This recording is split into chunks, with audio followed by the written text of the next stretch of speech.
నమస్తే, welcome to our channel. నేను ఆదిత్య.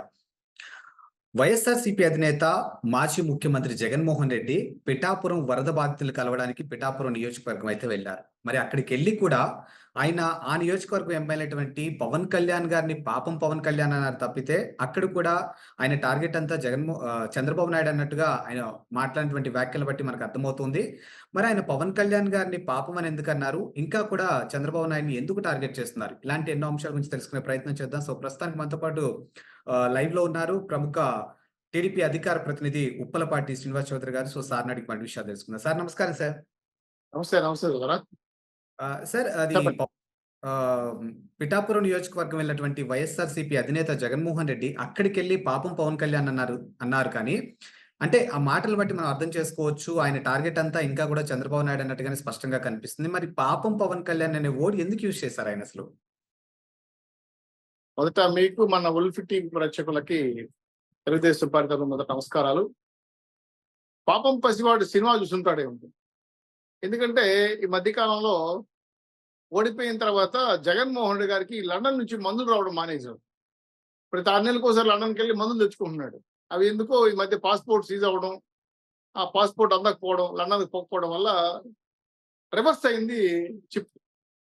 పాపం పసివాడు అనే సినిమాలో ఏ విధంగా అయితే అమ్మ నాన్న కావాలని చెప్పే విధంగా పిఠాపురం వెళ్ళి ఏం చేయాలి నువ్వు? అక్కడ వరద బాధితులు ప్రజలు కష్టాల్లో ఉన్నారు, చేతనైతే సహాయం చేయాలి, లేదంటే వాళ్ళు ఓదార్పు యాత్ర నీ శవాల యాత్ర ఏదో ఉండదు నువ్వు చేసుకోవాలి.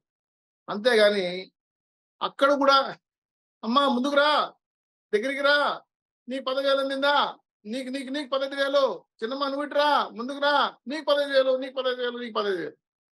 ఎవరన్నా చూస్తే మా రాయలసీమ జిల్లాలో బుడబుక్కల వాళ్ళు వస్తారండి. మా బలుకు నమ్మ బలుకు, చిలక బలుకు చిలకమ్మ బలుకు, నీకు రాజయోగం పడుతుంది ఆయన అని చెప్తా ఉంటాం బయటకు వచ్చి. దాన్ని చూసి మేము రాజయోగం పట్టి పోయినాం అనుకో సంగనానికి పోతాం. జగన్మోహన్ రెడ్డి గారు ఒక బుడబుక్కలోడా కనపడాడు మాకు. జగన్మోహన్ రెడ్డి గారిని చూస్తే ఒక రకంగా చెప్పాలంటే నాకెందుకో పూర్తి స్థాయిలో ఈయన మానసిక స్థిమితం బాగలేదేమనిపించింది. 2, ఎంత మంచి గంగ అయినా కాకి గంగలు ఊపినంత మాత్రం హంస కాదు. జగన్మోహన్ రెడ్డి గారు ఎంత ప్రయత్నం చేసి నిధులు వల్లించాలన్నా నా నోటి వాసన నాకు తెలియదు, చోటు చెప్పాలి. సో నువ్వు రాష్ట్ర వ్యాప్తంగా ఒక సామూహికంగా సోషల్ ఎలిమెంట్ గ్యాంగ్ నడిపావు. అంటే అసాంఘిక శక్తులతో కూడిన ఒక గ్యాంగ్ నడిపి రాష్ట్రాన్ని విధ్వంసం చేసి ఆన్ గోయింగ్ ఇరిగేషన్ ప్రాజెక్టులను ఆపేసి ₹1 కూడా ఇరిగేషన్ ప్రాజెక్టులు డబ్బులు ఇవ్వకపోగా 60,000 కోట్ల రూపాయలు దొంగతనంగా దుర్మార్గంగా ప్రాజెక్టులు కట్టినట్టు చూపించి తినేశారు. ఈరోజు అన్నమయ్య ప్రాజెక్టు కొట్టుకుపోయింది ఎవరు పాపం? నీ పాపమే. ఇంకోచోట పులిచెంతల గేటు తిరిగిపోయింది, కారణం ఎవరు? నీ పాపమే. బుడమేరు తెగిపోవడానికి కారణం నువ్వే. 7 గంటలు పడితే ఇరిగేషన్ ఇంజనీర్ చెబితే నీ పని కాదు, నీ పని నువ్వు చూసుకొని ఆ పని నేను చేస్తానన్నాడంట. సో బుడమేరు కావచ్చు, రాష్ట్రంలో ఉన్నటువంటి అన్ని ఇరిగేషన్ ప్రాజెక్టులు కావచ్చు, మీ ఊరు నుంచి మా ఊరు కొన్ని చెరువులు కావచ్చు, తట్టబట్టి తేడా. ఇరిగేషన్ ప్రాజెక్టులో ఎన్ఆర్జీఎస్ ఫండ్స్ ఉంటాయి, అది పనికాహారం పథకం కింద. చెరువులు ఆధునీకరించడం, కాలువలు ఉన్నటువంటి గుర్రపు డెక్కలు అంటారు మీ ఏరియాలో, మా పక్క పూడికి తీయడం అంటారు.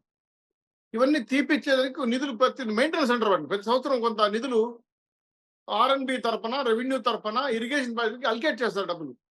మరి ఈ డబ్బులు ఇన్ని వేల కోట్ల రూపాయలు అలికేట్ చేసిన జగన్మోహన్ రెడ్డి గారు 30% తెలుగుదేశం పార్టీ మేము కేటాయిస్తే మీరు దాన్ని 9% తగ్గించారు. 9% కేటాయించిన డబ్బుల్ని 3% ఖర్చు పెట్టారు. మిగిలిన డబ్బులు ఏమయ్యాయి? కాకెత్తికెళ్ళిందా? అట్లా పిఠాపురంకి వెళ్ళి కుప్పిగంతలేస్తే అనుమతిని ముందర పవన్ కళ్యాణ్ గారు నీకు చెప్పకనే చెప్పేంత వార్నింగ్ ఇచ్చాడు. ఏమని?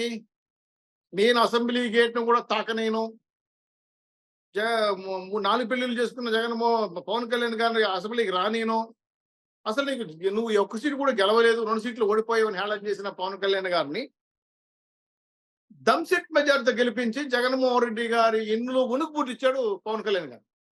మరి ఆడికి వెళ్ళినప్పుడు నువ్వు శత్రువు అంటే రాజకీయాల శత్రువులు ఉంటారు కాబట్టి నువ్వు విమర్శించు, తప్పలేదు. ప్రభుత్వ పరంగా ఏదైనా మీకు ఏదైనా సమస్యలు వచ్చినా, అయ్యా సహాయ కార్యక్రమాలు అందలేదనో, భోజనాలు అందలేదనో, పాల ప్యాకెట్ ఇవ్వలేదనో, నీళ్ళు ప్యాకెట్ విమర్శ తప్పలేదు. విమర్శిస్తే నేను తీసుకుంటాను. ఇలాగా దుర్మార్గంగా ప్రవర్తించాం, 41 నోటీసులు లేవు, జీవో నెంబర్ 1 అమలు చేయవు, అవసరం చేయండి.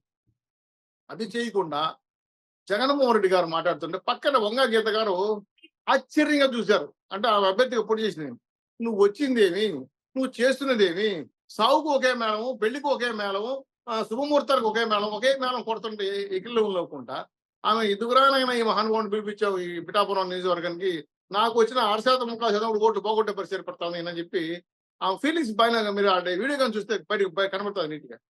అటువంటి పరిస్థితుల్లో పిఠాపురం పయాత్ర చేసిన జగన్మోహన్ రెడ్డి గారు నిజంగా చెప్పాలంటే నవ్వులు పాలయ్యాడు. నలుగురు ముందర అవమానం పాలయ్యాడు. పిఠాపురంకి వెళ్ళి సహాయం చేయడానికి వెళ్ళిన వ్యక్తి ఒక నీళ్ల ప్యాకెట్, పాల ప్యాకెట్ ఇచ్చో, లేదా ఒక 10 లక్షల రూపాయలు డబ్బులు ఇచ్చో, లేదంటే ఒక 50 లక్షల రూపాయలు డబ్బులు ఇచ్చో, ఇక్కడ గాలేరు వరదలోకి వచ్చిన వాళ్ళు నష్టపోయిన వాళ్ళకి ఇవన్నీ సహాయం చేయని చెప్తే ఎంత బాగుంటుంది, ప్రజలు కూడా హర్షిస్తారు. అది కాకుండా అమ్మా ముందుకురా, అయ్యా ముందుకురా, నీకు 15,000, నీకు 15,000 ఏందండి ఈ విషయం? భారతి గారు 2019 ఎలక్షన్ లో చెప్పారు, ఇంట్లో ఎంతమంది ఆడపిల్లలు ఉంటే 15,000, ఆడపిల్లందరికీ 15,000 అని చెప్పిన మాటలు ఇమిటేట్ చేశారు. నువ్వు ఎవరిని హేళన చేసావు? నీ భార్యనా? నాకు అర్థం కాల. మరి ఏ ఆలోచనతో నువ్వు వెళ్ళి పిఠాపురం యాత్ర చేశావు? ఎందుకు ఆ యాత్ర ఫెయిల్ అయింది? దాన్ని సోషల్ మీడియాలో బూమరాంగ్ చేసి నేను ఎందుకు అవమాన పాలు చేశారు? నువ్వు చివరికి చేయాలనుకున్న పని కన్నా ఎక్కువ డ్యామేజ్ చేసుకొని ఉన్న పార్టీ నాయకులనే కాపాడుకోలేకపోతున్నారు. వాళ్ళు పల్లాకుల పాలు అవుతున్నారు, చెట్టుకోరు పుట్టకు వెళ్తున్నారు. ఆ వంగా గీత మాత్రం పక్కన పెట్టుకున్నారు. మిగతా వైఎస్ఆర్సీపీ నాయకులు ఏమయ్యారు? విజయవాడకు వస్తే ఇక్కడ నిలబడిన మేయర్లు, కార్పొరేటర్లు, మాజీ ఎమ్మెల్యేలు, మాజీ ఎంపీలు, అవినాష్ రెడ్డి, పిల్లిల్లి జగన్, ఎవరు ఒక ఆయన ఉన్నాడు వేంపల్లి, వీళ్ళంతా ఏమయ్యారు? సో మీ చుట్టూ ఎవరు లేరు, నువ్వు ఒంటరివాడు అయిపోయావు. ఆ విషయాన్ని పిఠాపురంలో నువ్వు చెప్పుకున్నావు, నాకు మధ్యస్థిమితం కోల్పోయినాను, నాకు ఎవరు లేరు, అమ్మా నాన్న లేరు అనాలని. మళ్ళీ నేను 2029 వస్తే కళ్ళు మూసుకొని నిద్రపోతాను వరకు, అప్పుడు వచ్చి మీకు మెయిల్ చేస్తానని అబద్ధాలు చెప్పావు. జనాలు నమ్మలేదు. సో టోటల్ గా పిఠాపురం సందర్శన చేయాలనుకున్న యాత్రని అట్రప్లాప్ యాత్రగా మార్చుకున్నాం.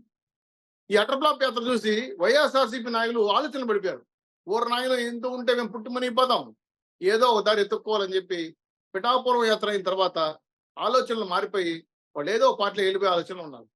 సో పవన్ కళ్యాణ్ మీరు ఏం చేయగలరు? అక్కడ ఆయన ఎమ్మెల్యే, ఉప ముఖ్యమంత్రి ఆ ఏరియాకి వెళితే కష్టాలు ఉన్న ప్రజలు సందర్శించాలి, మాట్లాడాలి, వాళ్ళకి చేతనేది సాయం చేయండి.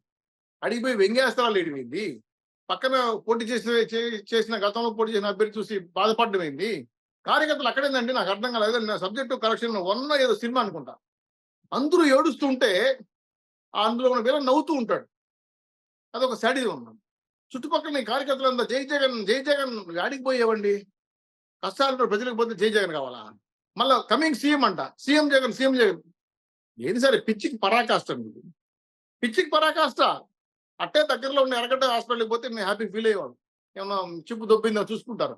కాబట్టి పిఠాపురం వాళ్ళు వెళ్ళి నువ్వు ఏమీ పీకలేవని తేల్చి స్పష్టంగా ప్రజల ముందు ఒప్పుకొని ఆగమేఘాల మీద బెంగళూరు చెక్కేశారు. ఇంకా నాకేడుంటే అవమానం. కాబట్టి ఇది ఆయన రాజకీయాలకి ఫుల్ స్టాప్, నో కమా. సార్, ఇదే పిఠాపురం నియోజకవర్గం సంబంధించినటువంటి అంశం చూసుకున్నట్టయితే గతంలో ఇదే పవన్ కళ్యాణ్ గారిని ఓడించడానికి వైఎస్ఆర్సీపీలో ఉన్నటువంటి హేమీలు కూడా ప్రచారంలో భాగంగా దాదాపుగా కొన్ని రోజుల పాటు పిఠాపురంలోనే మకాం వేశారు. మరి అలాంటిది ఈరోజు అక్కడ పిఠాపురంకి వెళ్ళి ఈరోజు పవన్ కళ్యాణ్ గారు ఊసి తీసుకురాకుండా అక్కడ కూడా చంద్రబాబు నాయుడు గారి యొక్క టాపిక్ తీసుకొచ్చారు అని అంటే, ఒక విధంగా చెప్పాలి అని అంటే ఈరోజు జగన్మోహన్ రెడ్డి పవన్ కళ్యాణ్కి భయపడుతున్నట్టేనా? ఎస్, మంచి మాట చెప్పారు. నిజంగానే పవన్ కళ్యాణ్ గారిని ఓడించాలని 200 కోట్ల రూపాయల పైచిలకు వెచ్చించడం, రాష్ట్రంలో అప్పుడు మేము పురులు, సింహాలు అని చెప్పుకున్న, ఏనుగులు అని చెప్పుకున్న మంత్రులు, మహామంత్రులు కూర్చొని పడించిన ప్రయత్నం అంతా కూడా బెడ్చుకొట్టడమే కాకుండా, ఏనుగు పోతుంటే సునకాలు మరిగినట్టుగా ఉన్నది మీరు మాట్లాడుతూ ఉంటే. జగన్మోహన్ రెడ్డి గారు పిఠాపురంలో చేసిన ప్రయత్నాలన్నీ విఫలమయ్యాయి. ఇది ప్రజలు చాలా సుస్పష్టంగా మెజార్టీ ఇచ్చారు. నాకు తెలిసి అత్యధిక మెజార్టీ పవన్ కళ్యాణ్ ఇచ్చారు. మీరు మీ పార్టీ వ్యక్తి కనీసం డిపాజిట్లు కూడా గల్లంత అవుతుందేమో అని భయపడింది. ఎందుకంటే వర్మ గారు కానీ, తెలుగుదేశం పార్టీ కానీ, బీజేపీ కానీ, జనసేన కానీ సమైక్యంగా వ్యూహాత్మకంగా పనిచేయటం వల్ల పిఠాపురంలో తిరుగులేని మెజార్టీ గెలిచారు. సో శత్రువు మిత్రుడు అనే విషయాన్ని తెలియకుండా నేను ఒంటరిగా వస్తాను, సింగిల్గా వస్తాను, సింపుల్గా వస్తాను, నేను సింహానని చెప్పిన జగన్మోహన్ రెడ్డి గారు నిజమే. ఆయన మాటలు నాకు అర్థం కాలేదండి. అప్పుడు నాకు ఇప్పుడు అర్థమైంది ఏంటంటే ఆయన ఎప్పుడు సింగలే. అమ్మ నాయన ఉండరు, చెల్లెళ్ళు ఉండరు, ఆయన నమ్ముకున్న సజ్జల రాజుల జొన్నలు ఎవరు ఉండరు, కార్యకర్తలు ఉండరు, ఎంపీలు ఉండరు, ఎమ్మెల్యేలు ఉండరు. నేను ఎప్పుడు సింగలే. ఎస్, అప్పుడు మాకు అర్థం కాల. ఇప్పుడు మాకు అర్థం, ఓ ఈయన సింగల్ అంటే ఇదేనా విషయము, నాతో ఎవరు ఉండరు, నేను ఎవరి జోలికి పోను. హరిశ్చంద్రుని నోట మా అబద్ధం రాదు, జగన్మోహన్ రెడ్డి గారి తరపు నిజం పలకలేడు. ఇది చాలా స్పష్టంగా కనబడుతుంది. కాబట్టి అందుకే నేను మాట నాను, గంగలో మునిగిన కాకి హంస కాలేందు. రాజకీయాల్లో ఒక్కసారిగా నువ్వు ఎక్స్పైర్ అయిపోయిన మెడిసిన్ ప్రజలు చూసేశారు.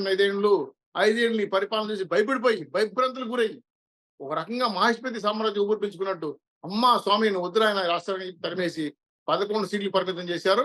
తస్మత్ జాగ్రత్త, నువ్వు నీ పార్టీ గల్లంత పరిస్థితుంది. కేల్కత్తం దుకాన్ బంద్ జగన్మోహన్ రెడ్డి గారు, జాగ్రత్తగా ఉండండి. Thank you sir.